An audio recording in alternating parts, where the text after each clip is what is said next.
Ya, shalom, saudaraku yang terkasih, Shalom. jemaat Tuhan yang ada di tempat ini dan saudaraku yang terkasih yang ada di berbagai-bagai tempat yang bisa mendengarkan firman Tuhan melalui channel ini. Baik hari ini Minggu 24 Maret tahun 2024 kita akan mendengarkan firman Tuhan lagi. Firman Tuhan hari ini terambil dari Injil Matius pasal yang ke-7 ayat 15 hingga ayat 23. Bunyinya demikian. Hal pengajaran yang sesat. Waspadalah terhadap nabi-nabi palsu yang datang kepadamu dengan menyamar seperti domba, tetapi sesungguhnya mereka adalah serigala yang buas. Dari buahnya lah kamu mengenal mereka. Dapatkah orang memetik buah anggur dari semak duri atau buah arah dari rumput duri? Demikianlah setiap pohon yang baik menghasilkan buah yang baik, sedang pohon yang tidak baik menghasilkan buah yang tidak baik. Tidak mungkin pohon yang baik itu menghasilkan buah yang tidak baik, ataupun pohon yang tidak baik itu menghasilkan buah yang baik. Dan setiap pohon yang tidak menghasilkan buah yang baik pasti ditebang dan dibuang ke dalam api. Jadi dari buahnya lah kamu akan mengenal mereka. Bukan setiap orang yang berseru kepadaku Tuhan, Tuhan akan masuk ke dalam kerajaan sorga, melainkan dia yang melakukan kehendak Bapakku yang di sorga. Pada hari terakhir, banyak orang akan berseru kepadaku, Tuhan, Tuhan, bukankah kami bernubuat demi namamu, dan mengusir setan demi namamu, dan mengadakan banyak mujizat demi namamu juga? Pada waktu itulah, aku akan berterus terang kepada mereka dan berkata, aku tidak pernah mengenal kamu. Enyahlah daripadaku, kamu sekalian pembuat kejahatan. Baik, demikian bagian firman Tuhan, saudaraku yang terkasih. Hari ini kita akan mau mengerti firman Tuhan ini yang Tuhan Yesus ajarkan kepada setiap orang atau semua orang atau masyarakat umum pada saat itu. Baik, bagian firman Tuhan ini kita akan ada di bawah sebuah sorotan tema logika iman. Saudara, kalau kita melihat Injil Matius, khususnya ada dua pasal, yaitu pasal 6 dan pasal 7, yang berbicara tentang 10 pokok pengejaran Yesus. Saudara, 10 pokok. Jadi kita memperhatikan 10 pokok ini antara lain, pertama, mulai dari pasal 6 itu, ayat pertama sampai ayat yang keempat, mengenai hal memberi sedekah. Dan yang kedua, pasal 6 ayat 5 sampai dengan ayatnya yang ke-15, perihal hal berdoa. Dan yang ketiga, pada pasal 6 ayat 16 sampai 18 mengenai hal berpuasa. Dan yang keempat, pada pasal 6 ayat 19 hingga 24 mengenai hal mengumpulkan harta. Dan yang kelima, yaitu pasal 6 ayat 25 hingga ayat 34 mengenai hal kekhawatiran. Dan yang keenam, mulai pasal 7 dikatakan di situ hal menghakimi, ayat 1 sampai ayat kelima. Dan pasal 7 ayat 6 saja satu ayat dikatakan hal yang kudus dan berharga. Dan bagian yang ke-8 yaitu pasal 7 ayat 7 hingga ayat 11 hal pengabulan doa.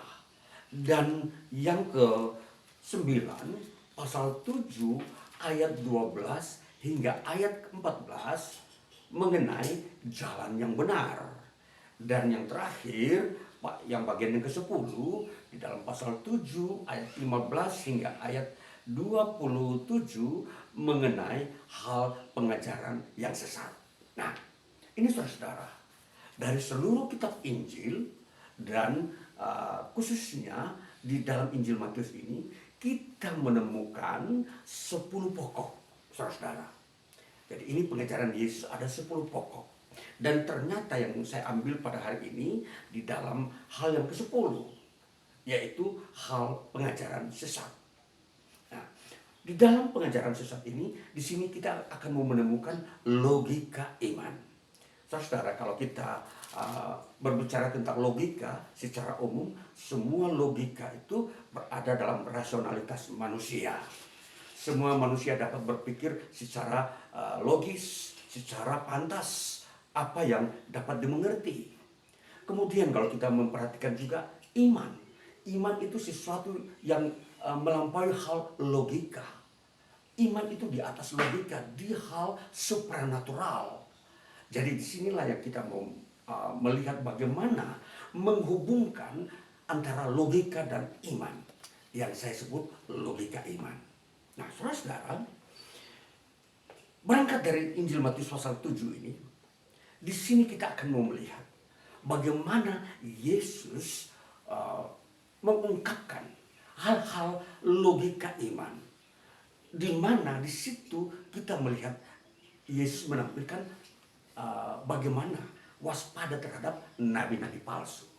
Saudara, secara logika manusia, seorang nabi, seseorang yang ada di dalam lingkungan di mana dia berbicara tentang ajaran Tuhan, itu sebenarnya secara logika itu dapat dikategori seorang nabi. Ya. Namun Yesus berkata bahwa itu pasti disebut nabi. Maka itu yang perlu disoroti. Perlu kita melihat bagaimana apa yang Yesus perhatikan soal iman ini yang memiliki logika yang sesuai dengan kerajaan surga. Ya. Jadi saudara, jadi tidak semua hal-hal yang di dunia ini harus memenuhi hukum logika manusia. Tapi ada satu logika iman yang dimana di situ Tuhanlah yang berotoritas di dalamnya. Ya, contoh kita mau memperhatikan bagaimana Yesus mau memperlihatkan orang-orang yang memalsukan identitas mereka. Inilah yang disebut Yesus menyebutkan mereka sebagai nabi-nabi palsu. Di dalam ayat 15 kita perhatikan, dikatakan waspadalah terhadap nabi-nabi palsu. Nah, ini saudara, kita perhatikan logika seorang nabi. Dia tentunya dia selalu berada di dalam dekat dengan kitab suci. Kedua, dia berada juga di dalam bait Allah atau rumah Tuhan. Itu logikanya, saudara-saudara. Dan ini semua orang tidak akan mungkin menolak seseorang yang menyampaikan firman Allah dan seseorang yang selalu ada di dalam rumah Tuhan. Tidak mungkin orang secara serta-merta mengusir atau menolak atau tidak menerima. Tidak mungkin, saudara. Namun kita memperhatikan Yesus mau tampilkan sesuatu yang dikatakan waspada. Artinya apa? Kita tidak boleh menolak dan juga tidak boleh langsung menerima. Ya, inilah yang disebut waspada. Saudara, kalau kita memperhatikan kata-kata Yesus dalam hal nabi-nabi palsu, di sini kita akan semakin lebih terang benderang bahwa untuk mengenal mana nabi-nabi yang benar dan nabi-nabi yang palsu, itu Yesus Kristus memberikan sebuah ciri-ciri. Di ayat yang berikutnya dikatakan begini. Kalimat berikutnya dikatakan begini. Waspadalah terhadap nabi-nabi palsu yang datang kepadamu dengan menyamar. Dia menyamar, saudara-saudara. Seperti apa? Dia menyamar seperti domba, tetapi sesungguhnya mereka adalah serigala yang buas. Nah, ini saudara-saudara, di sini ternyata kenapa seseorang yang mengatakan dirinya nabi tidak bisa dimengerti oleh orang lain bahwa itu palsu atau tidak. Nah, jadi di sini logikanya yang harus dipakai. Logika iman, itulah yang disebut logika iman yang harus dipakai. Apa itu logika iman? Logika iman berkata, dikatakan di situ bahwa mereka itu menyamar seperti domba, tetapi sesungguhnya mereka itu serigala. Lalu dikatakan lagi, Dari buahnya lah kamu akan mengenal mereka. Ah, dari buahnya, artinya kalau tadi dikatakan menyamar itu pakaian, ya mereka seperti domba. Kalau domba kita perhatikan, pertama, secara logika, domba itu adalah binatang yang lembut, binatang yang jinak. Dia tidak memangsa atau dia tidak buas, katakanlah. Dia sifatnya memang katakanlah di situ dia sabar, ada sabar. Dia juga tidak memiliki karakter pemarah, ya. Domba kita tahu, dia selalu penurut. Dia tidak pernah munafik. Ya, itu domba. Tapi kalau serigala, perhatikan, serigala itu ketika dia mau menangkap mangsanya, ini tentunya serigala adalah binatang buas yang suka membunuh, memangsa mangsanya yang memang itu makanannya dia. Jadi sifat hidupnya adalah memang kejam dan menghancurkan lingkungan di mana dia berada. Nah, jadi inilah serigala kita memperhatikan. Nah, serigala di dalam dia mau menangkap domba, contoh, dia tidak berperilaku seperti serigala. Dia memang binatang yang tubuhnya tingginya sama seperti domba, bulunya mirip seperti domba. Tetapi sesungguhnya dia pemakan domba. Dia membinasakan domba ini. Nah, dia masuk menyamar. Nah, inilah nabi palsu. Nabi palsu dia itu menyamar.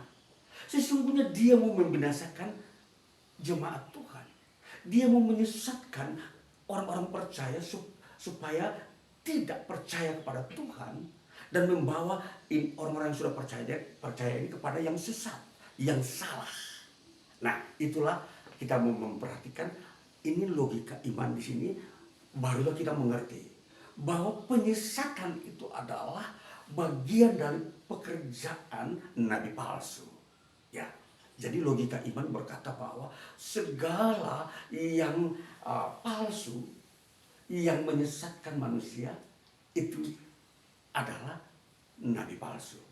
Orang yang mengajarkan yang salah, yang mengajarkan sesat, yang membuat orang membenci Tuhan, memberontak terhadap kebenaran, mereka adalah nabi palsu. Nah, jadi ini bagian yang kita harus tahu, ciri khas yang pertama. Gambaran yang kedua yang Yesus tampilkan adalah mengenai buah-buahan atau pohon-pohonan. Dikatakan pohon yang baik menghasilkan buah yang baik. Ya, kalau dikatakan di sini, dapatkah orang memetik buah anggur dari semak duri? Ya, perhatikan buah anggur atau pohon anggur ini, pohon ini adalah pohon yang merayap, tubuhnya merayap. Sedangkan duri juga sama, pohon duri kalau kita memperhatikan ada sebuah kembang, ada sebuah pohon yang berduri yang juga mengeluarkan kembang. Sesungguhnya dia hanya mengeluarkan kembang. Ya, pohon apa namanya? Boleh putri malu. Ada satu lagi yang kembang yang warnanya merah itu yang merayap di dinding itu. Ya, itu dia mengeluarkan kembang tapi pohonnya berduri. Ya, itu dia mirip dengan pohon anggur, saudara-saudara. Jadi ketika orang melihat pohon yang berduri dengan pohon anggur mirip, tetapi sesungguhnya pohon yang berduri ini tidak ada buahnya, sedangkan pohon anggur ada buahnya. Inilah perbedaannya, saudara. Jadi buah anggur ini bisa dimakan dan berguna bagi kesehatan atau tubuh manusia. Sedangkan pohon yang berduri tidak ada gunanya. Tentunya orang yang mendekatinya pasti tertusuk. Ya. Inilah gambaran bagaimana mengerti logika iman mengenai nabi palsu. Nah, disitulah kita akan mengerti bahwa apa yang baik yang keluar dari seseorang itulah sesungguhnya itulah yang benar, bukan apa yang dikatakan. Jadi kalau kita hubungkan dalam hidup manusia, ada orang bisa berkata-kata, tapi ada orang juga bisa bertingkah laku. Nah, dua hal ini dipadukan. Ada orang berkata-kata baik, tetapi kelakuannya jahat. Nah, ini dikatakan palsu. Ini disebut nabi palsu. Dia berkata tentang bagaimana ajaran Tuhan, tetapi dia sendiri tidak melakukannya. Nah, itu kan suatu hal yang berbeda. Dia berkata sesuatu norma-norma hukum-hukum yang baik, tetapi dia sendiri tidak melakukannya. Nah, inilah yang disebut logika iman berkata itu adalah nabi palsu. Itu tidak bersesuaian. Jadi logika iman berkata bahwa kalau orang berkata-kata yang benar dan baik, pasti hidupnya juga baik dan benar. Inilah yang kita mau menemukan logika iman yang Yesus ajarkan bahwa kita di dunia ini harus sesuai dengan kebenaran itu yang kita ketahui. Apa yang kita ketahui tentang kebenaran hukum Tuhan, itulah yang kita lakukan. Tidak bisa kita melakukan yang lain. Nah, inilah yang kita menemukan bagaimana hidup yang berkenan kepada Tuhan. Selanjutnya, saudara, kita mau memperhatikan bagian yang kedua. Logika iman yang kedua mengenai orang-orang yang memalsukan identitas. Kita perhatikan ayat 21 hingga 23. Saya akan bacakan. Dikatakan begini. Bukan setiap orang yang berseru kepadaku, Tuhan, Tuhan, akan masuk ke dalam kerajaan surga, melainkan dia yang melakukan kehendak Bapakku yang di surga. Itu ayat 21. Kemudian dikatakan ayat 22, pada hari terakhir banyak orang akan berseru kepadaku, Tuhan, Tuhan, bukankah kami bernubuat demi namamu dan mengusir setan demi namamu dan mengadakan banyak mujizat demi namamu juga? Pada waktu itulah aku akan berterus terang kepada mereka dan berkata, aku tidak pernah mengenal kamu, enyahlah daripadaku, kamu sekalian pembuat kejahatan. Saudara, ketika kita tiba pada ayat ini sebuah pernyataan yang sangat-sangat tegas dan bahkan mengerikan bagi setiap orang di muka bumi. Sangat ngeri ketika Tuhan berkata, aku tidak mengenal kamu, hai orang-orang yang selalu berseru kepadaku, Tuhan, Tuhan. Bahkan mereka melakukan mujizat-mujizat, bahkan mereka mengusir setan, bahkan mereka dikatakan di situ mereka mengusir setan demi namaku dan bernubuat tentang hal-hal akan datang, akan terjadi goncangan-goncangan terhadap bumi ini, akan terjadi banyak hal yang membuat manusia di dunia ini mengalami kesukaran. Ini nubuat-nubuat, saudara-saudara. Ini semua ini berdasarkan logika iman. Tentunya itu baik. Tentunya bernubuat itu benar. Membuat mujizat itu benar. Mengusir setan itu benar, saudara-saudara. Tetapi kenapa Yesus menyangkali orang-orang ini, saudara-saudara? Yesus tidak mengenal mereka. Apa yang terjadi di balik semua ini?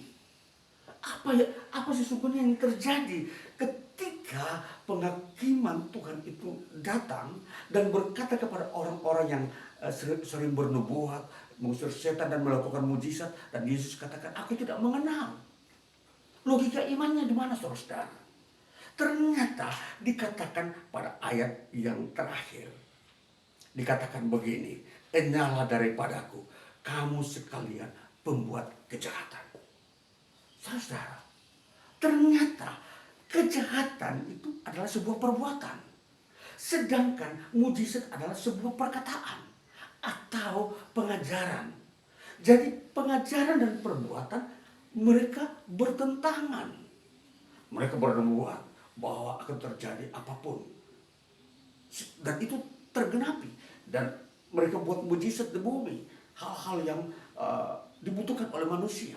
Bahkan setan pun mereka mengusirnya, yang merusak dan mengganggu kehidupan manusia. Namun hanya sebatas itu.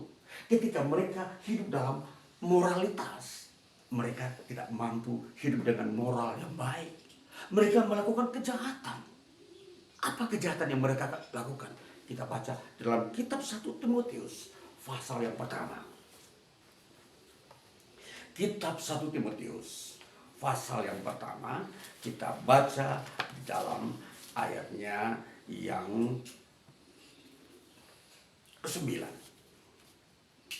Dikatakan begini, yakni dengan keinsafan bahwa hukum Taurat itu bukanlah bagi orang yang benar, melainkan bagi orang durhaka dan orang lalim, bagi orang fasik dan orang berdosa, bagi orang duniawi dan yang tak beragama, bagi pembunuh bapa dan pembunuh ibu, bagi pembunuh pada umumnya, bagi orang cabul dan pemburit, bagi penculik, bagi pendusta, bagi orang makan sumpah, dan seterusnya. Dan segala sesuatu yang bertentangan dengan ajaran sehat yang berdasarkan Injil dari Allah yang mulia dan maha bahagia, seperti yang telah dipercayakan kepadaku. Saudara-saudara, inilah kejahatan, inilah pelanggaran hukum, atau yang sering dikatakan di situ anomia. Anomia adalah sebuah pelanggaran hukum. Ya, kalau kita memperhatikan dari sisi hukum, orang-orang yang palsu ini mereka malas mentaatinya. Nabi-nabi palsu ini malas mengikutinya. Mereka hidup menurut keinginan dirinya sendiri. Hukum-hukum Tuhan tidak diperhatikan, saudara-saudara. Itulah sebabnya seringkali mereka mengambil keuntungan dari pelayanan mereka. Dan yang dikejar adalah materialistis. Materi-materi dan segala kekayaan yang ada di dunia ini. Mereka melakukan penipuan-penipuan. Dan dari apa yang mereka kerjakan tadi, entah mujizat, entah mengusir setan, entah bernubuat, mereka mendapatkan keuntungan. Mereka mendapatkan kekayaan di dalamnya. Inilah yang sangat mengenaskan, saudara.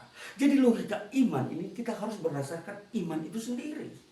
Iman itu mengajarkan apa yang baik, apa yang sehat. Ini saudara. Jadi kita tidak boleh sampai melawan arus daripada logika iman. Jangan kita hanya memperhatikan mujizatnya. Jangan kita hanya memperhatikan apa yang diajarkan saja. Tapi perhatikan apa yang diperbuat. Jadi kalau moralnya, hidupnya tidak memperhatikan hukum Tuhan, nah ini yang disebut kita tidak patut mengikutinya. Mereka ditolak pada akhir zaman, pada hari penghakiman Tuhan. Tuhan berkata, aku tidak mengenal kamu. Kamu yang berseru berkata Tuhan, Tuhan. Engkau juga yang bernubuat. Engkau juga yang melakukan mujizat, bahkan mengusir setan. Engkau tidak dikenal oleh Yesus pada hari penghakiman. Betapa mengenaskan, betapa sial hidup orang-orang ini. Dianggap kalau sudah mengusir setan, sudah menjadi jaminan masuk surga. Dianggap kalau sudah melakukan mujizat, sudah menjadi jaminan masuk surga. Dianggap kalau sudah menyampaikan firman Tuhan, menjadi jaminan masuk surga. Tidak, saudara-saudara. Itulah sebabnya di hari-hari zaman, di akhir-akhir zaman ini, banyak orang memalsukan identitasnya. Sesungguhnya dia bukanlah hamba Tuhan, tetapi dia mengaku hamba Tuhan. Sesungguhnya dia serigala yang suka mencuri, membunuh, tapi dia mengaku domba.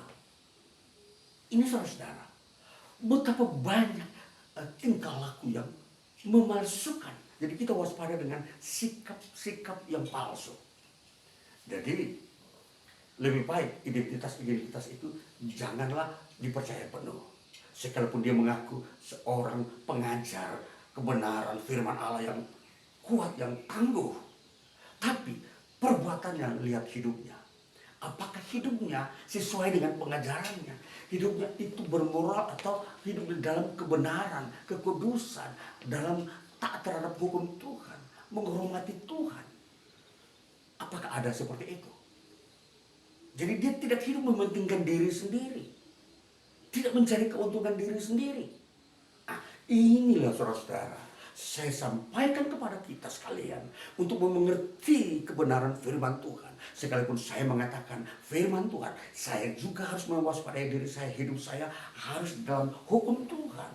Kalau tidak, penyesalan di kemudian hari. Saudara-saudara, jadi di dalam bagaimana kita menemukan hidup kita dalam kebaikan dan kebenaran, salah satu kunci adalah hendaklah engkau bertobat. Engkau dilahirkan kembali, barulah engkau mengerjakan pekerjaan pemberitaan Injil, barulah engkau mengerjakan pekerjaan-pekerjaan mujizat. Tanpa engkau bertobat dilahirkan kembali, engkau tidak bisa menemukan kesepadanan, engkau tidak bisa menemukan logika iman. Engkau selalu berseberangan. Engkau melakukan mujizat, tapi satu sisi engkau melakukan kejahatan. Itu bukan logika iman. Logika iman ialah orang yang mengatakan kebenaran, firman Tuhan dan mujizat, tapi dia hidup baik dan benar, hidup saleh, hidup kudus, tunduk kepada kebenaran, tidak memalsukan hal-hal yang benar, tidak mencari keuntungan diri sendiri, tidak memperkaya diri sendiri, tidak menjual kebenaran, tidak menerima suap. Ini saudara-saudara, perhatikan, sebagai jemaat Tuhan, orang Kristen, jagalah diri saudara-saudara. Jangan sampai terjebak dengan hal-hal yang palsu. Kalau saudara belum bertobat, belum lahir baru, bertobatlah. Terimalah Kristus supaya saudara masuk dalam logika iman. Logika iman selalu ada dalam kesepadanan. Dia tidak bisa berseberangan. Ya, artinya yang saya sudah sampaikan, satu sisi dia menyampaikan firman, tapi sisi yang lain dia melenceng dari kebenaran firman. Dia hidup di dalam kepalsuan, kejahatan, tipu-tipu yang ada di muka bumi. Nah, itulah sebabnya saudara, kita memperhatikan, kita masuk dalam lingkungan logika iman itu dengan sebenar-benarnya. Orang yang mendengar firman pasti hidupnya rendah hati. Tidak mungkin dia sombong. Orang yang mendengarkan firman Tuhan, orang yang mengerjakan pekerjaan firman Tuhan, dia hidup dalam kasih, dia tidak hidup dalam kebencian dan hidup dalam permusuhan. Tidak, saudara-saudara. Itu logika iman itu seperti begitu. Jadi kalau kita melihat orang yang katanya banyak berdoa tapi hidupnya penuh dengan musuh, itu tidak masuk dalam logika iman. Itu palsu, saudara. Jadi kita perhatikan baik-baik. Kalau kita mau diterima oleh Yesus dalam kerajaan surga, hiduplah dalam logika iman. Karena Yesus berkata, firman Tuhan berkata, bukan orang yang berseru-seru kepadaku, Tuhan, Tuhan. Berapa banyak orang dalam gereja yang berseru, Tuhan, Tuhan kasihanilah aku, berkatilah hidupku dan usahaku. Tetapi di luar sana, dia melakukan penipuan, dia melakukan kejahatan-kejahatan, perzinahan dan semua kejahatan moral dilakukan. Bagaimana saudara? Itu tidak masuk dalam logika iman. Dan Yesus akan menyantang mereka, menolak mereka. Sia-sialah ibadahmu selama kamu hidup di dunia. Kamu masuk gereja, tidak pernah alpa. Tetapi kamu hanya sekedar mendengar, tidak melakukan perintah Tuhan. Ini waspada saudara-saudara. Jangan mengikuti kebiasaan hidup nabi palsu yang hanya mau bergaya-gaya, memegang kitab suci, tetapi kelakuannya buruk. Kelakuannya penuh dengan kejahatan yang memang dia tidak mau memperlihatkan itu. Kejahatan itu disembunyikan. Yang diperlihatkan hanya yang suci, tapi kejahatannya disembunyikan. Jangan saudara-saudara, bertobat saudara-saudara sebelum penghakiman itu datang. Neraka itu ada, surga pun ada. Jadi kalau saudara untuk tidak mau ditolak oleh Yesus di kerajaan surga, bertobatlah. Tinggalkan semua kepalsuan. Tinggalkan semua kejahatan, dosa-dosa, tipu-tipu. Tinggalkan itu. Semua yang palsu itu biasanya enak. Biasanya enak. Membohongi orang lain itu enak. Mencuri barang orang lain itu enak. Memasukkan hal-hal yang benar untuk keuntungan itu enak.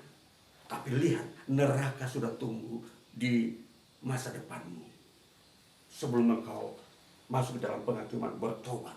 Tinggalkan semua kejahatan. Sebab ini yang paling mengenaskan dari semua ajaran Yesus. 10 pokok ini yang paling mengerikan ialah yang ke-10, ajaran ke-10. Ialah tentang nabi-nabi palsu, tentang jemaat-jemaat palsu, tentang orang-orang Kristen palsu yang tidak melakukan hukum Tuhan, yang hidup di dalam keberdosaan terus-menerus, tidak pernah bertobat dari dosanya. Saudara perhatikan baik-baik. Jangan sampai saudara ditolak, saya percaya Yesus, saya orang Kristen, pasti masuk surga.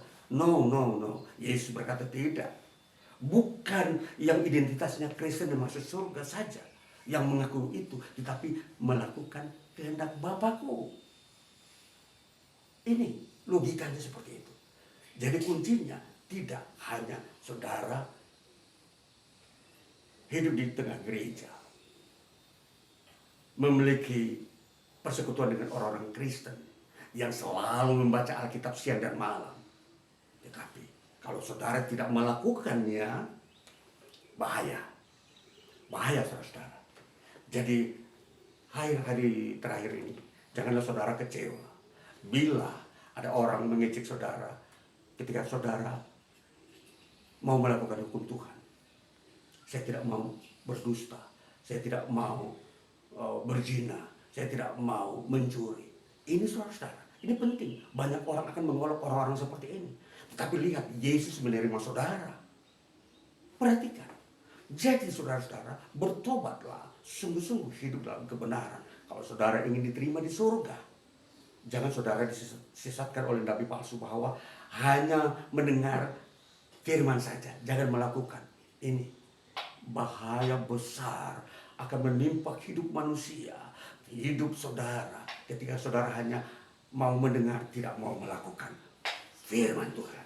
Biarlah hari ini kita ada di dalam tuntunan kebenaran Tuhan. Kita mau diperlihatkan jalan hidup ini, bahwa hidup ini hanya ditentukan dari saudara yang mau bertobat, tinggalkan dosa-dosa, maka saudara akan memasuki jalan yang lurus, yang tiada hambatan, yang penuh kebahagiaan, baik di dunia ini sampai kepada kekekalan. Tuhan Yesus memberkati. Haleluya. Amin.